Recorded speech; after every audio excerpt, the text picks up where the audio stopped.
Hello guys, আসসালামু আলাইকুম। আজকে রাত্রে একটু অন্যরকম সাধারণ একটা বাজার করতে গিয়ে দেখে ফেললাম অসাধারণ কিছু মুহূর্ত, বন্ধুদের সঙ্গে একগাদা হাসি, ফান আর প্রতি মজার মজার কাণ্ড। চলো শুরু করি আজকের ব্লগ। এখন যাচ্ছি বাস স্টেশনে, আর আমার সামনে রয়েছে কামরুল, আমার বন্ধু কামরুল, যে কিনা সবসময় ক্ষুধার্ত অবস্থায় থাকে। আর সামনেই দুইটা মেয়ে যাচ্ছিল, মেয়েদেরকে দেখে আমার বন্ধু কামরুল বলতেছে ওরা একটা লাগবেই। তো ওর নাকি একটা পছন্দ হয়ে গেছে, প্রেমে পড়ে গেছে আর কি। তো এখন আমরা দেখতে পাচ্ছেন কিছু প্রাকৃতিক দৃশ্য বাইরের। রাতের দৃশ্যটা আসলে অন্যরকম, যারা রাতে বের হয় তারাই বলতে পারে। আর এটা হচ্ছে আমাদের মাসুদ ভাই, বন্ধু ও বড় ভাই, যে কিনা সবসময় আমাদের সাথেই থাকে, আমরা একসাথেই থাকি, কাজ করি। বিয়ে করে আসছে দেশ থেকে, এখন আবার যাওয়ার জন্য দেশে পাগল হয়েছে। 3 বছর হইলো আসছে মাত্র, এখনই আবার যাওয়ার জন্য পাগল হয়েছে। তো এখন আমরা চলে যাচ্ছি বাস স্টেশন, নিচেই বাস স্টেশন সামনে।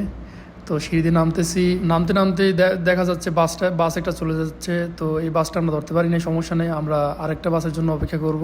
কিছুক্ষণ অপেক্ষা করার পরে আবার আমরা চলে আসলাম বাস স্টেশনের ভিতরেই। বাস স্টেশনে ঢোকার পর আমিও খুব খুশি, ভিতরে মনোরম পরিবেশ।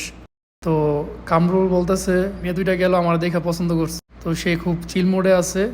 তো বাস আসতে আরো কিছুক্ষণ, আর এটা হচ্ছে আমাদের মাসরি। মাসরি মানে হচ্ছে মিশরি। তো খুব ভালো মানুষ, কিন্তু চলার পথে কাজ করার ক্ষেত্রে অনেক সময় ঝগড়াঝাটি হইতো। দেখছিলাম গাড়ি আসতেছে কিনা, দেখতে পাচ্ছেন এখন সময় হয়ে গেছে, এখন আমরা বাসে ঢুকে যাব সবাই। এখন বাস চলে আসছে, আমরা এখন বাসে উঠে যাব। বাসে সবাই আস্তে আস্তে উঠতেছে, আর এখন আমিও উঠে গেলাম বাসের ভিতরে।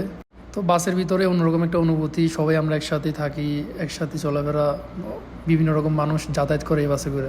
তো ক্যামেরাটা আমার হাতে নিয়ে নিলাম কিছুক্ষণের জন্য, বাসের ভিতরে দেখতে পাইতেছে না। আর রাতে বাহিরের দৃশ্য অন্যরকমই লাগে সবসময়।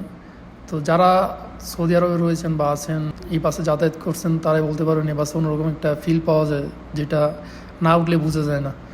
তো আমরা আজকে খুব খুশি, সবাই মোটামুটি মজার ভিতরে আছে সবাই। তো অবশেষে আমরা মার্কেটের কাছাকাছি চলে আসলাম, স্টেশনে, লাস্ট স্টেশনে আমরা চলে আসছি। এখন নেমে যাচ্ছি বাস থেকে। নামতে নামতে দুষ্টামি, ফাইজলামি, খুনসুটি এগুলোই একসাথে সবাই করতেছে। আর রাতে একসাথে হাঁটতে হাঁটতে মার্কেটে যাওয়া, বন্ধুরা মিলে অনেক দুষ্টামি আর এনজয়, এগুলা যারা বিদেশে থাকে তারাই বুঝে আর কি। বিদেশের বাড়িতে ভাইয়ের মতো কিছু বন্ধু পাইলে আর কিছু লাগে না।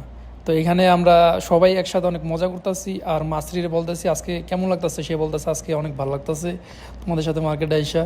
তো রাস্তায় এসে পড়ছি, রাস্তায় হাঁটতে হাঁটতে এখন যে মাসরি আর এই যে কামরুল, সামনে দুইটা মেয়ে আসতেছে কালো বোরকা পরা, ওরা দেখে কামরুল বলতেছে খুব সেই। তো আমি বললাম যে প্রেম কর একটা। তো সে বলতেছে না ভাই, আর আমার বউ আছে, প্রেম করা যাবে না। পরে মাসি বলতেছে সমস্যা নেই, কামরুল আরেকটা এখানে বিয়ে করে দিব। আমি বললাম যে না, তোমার বিয়ে একটা তো করা দরকার আগে, তুমি যা অবস্থা করতেছো মাইয়া দেখলে আর ভাল লাগে না, তোমার ঘুম আসে না রাতে। আর মাসি বলতেছে ও একটা না আরো 4টা করে বিয়ে।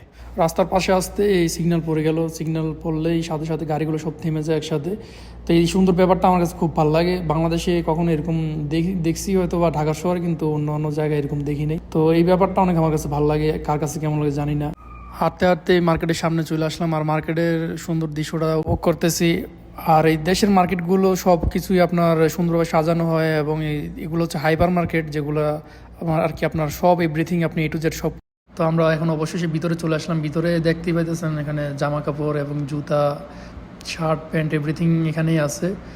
তো আমরা আসছি, পকেটে তেমন টাকা নাই, তারপর আমরা এখানে ঘুরে যাবো, এটাই উদ্দেশ্য আমাদের। কিছু বাজার করবো এটাই আর কি। এখানে সব কিছুর দাম অনেক, এই যে দেখতে পাইতেছেন একটা শার্ট, একটা প্যান্ট, গেঞ্জির দাম অনেক দাম হলেও ওই দেশের জামা কাপড়গুলো খুব কোয়ালিটিফুল এবং সুন্দর। আমার কাছে ব্যাগগুলো দেখে খুব ভালো লাগছে, আর ব্যাগগুলো দেখে ভাবলাম সামনে আমি বলতেছি মোবাইল দেখে, একটা মোবাইল নিয়ে আনে, তোর তো মোবাইল একটা দরকার, নতুন একটা মোবাইল নিয়ে আনে, ভাবির জন্য নিয়ে আনে। তারপর আমরা দেখতে দেখতে যে সামনে মাংসের দোকানে চলে আসলাম। দোকানদার বললো ভাই রাতের মাল, টাটকা মাল এগুলা। বললাম দাম টাটকা আছে তো? দোকানদারও হেসে বললো আপনারা আসলে বাজার না ফেসবুক চালাতে আসছেন মনে হয়, হা হা হা। তো আমরা এখন মাছের দোকানে চলে আসলাম। মাছের দোকানে একজন বাঙালি ভাই কাজ করে, তো ওনার বাড়ি হচ্ছে মুন্সিগঞ্জ ওইদিকে। তো ভাই জিজ্ঞেস করতেছে ভাইরা কি ব্লগ করেন, আপনাদের পেজের নাম কি? তো আমরা হাসতে হাসতে বললাম যে ভাই পেজের নাম বলা যাবে না। বাচ্চা একটা মাছের দোকানের সামনে দোলনা খাইতেছিল বানরের মতো, তো আমার দেখা দৌড়ে পালা গেছে ওর আম্মুর কাছে। এরপরেই পাশে রং বেরঙের সকল প্রকার সবজি, পেঁয়াজ, রসুন, আদা সব এভরিথিং, মরিচ, তারপরে আপনার সবুজ জাতীয় যত সবজি, তারপর এগুলা দেখলেই ভালো লাগে, কিন্তু দামটা দেখলে আর ভালো লাগে না এই আর কি। তো কামরু বলতেছিল একটা লেবু নিয়ে নিতে, পরে বললাম যে লেবু লাস্টে নিতে। তো এগুলো দেখতেছেন ফল, ফ্রুটস এভরিথিং সব কালারিং, একদম দেখলেই মন জুড়ে যায় একদম। কি বলার, আম যা দরকার এখানে সব এভরিথিং আছে। বন্ধু কামরুল বলতেছে এখন সে মালটা নিব, সস্তা পাই একদম বস্তা করে ফেলতেছে। তো বস্তা ভরতে ভরতে একদম সে বলতেছে এগুলো নাকি খুব মিষ্টি। পরে আমাদের মাসুদ ভাই নিল মাংস।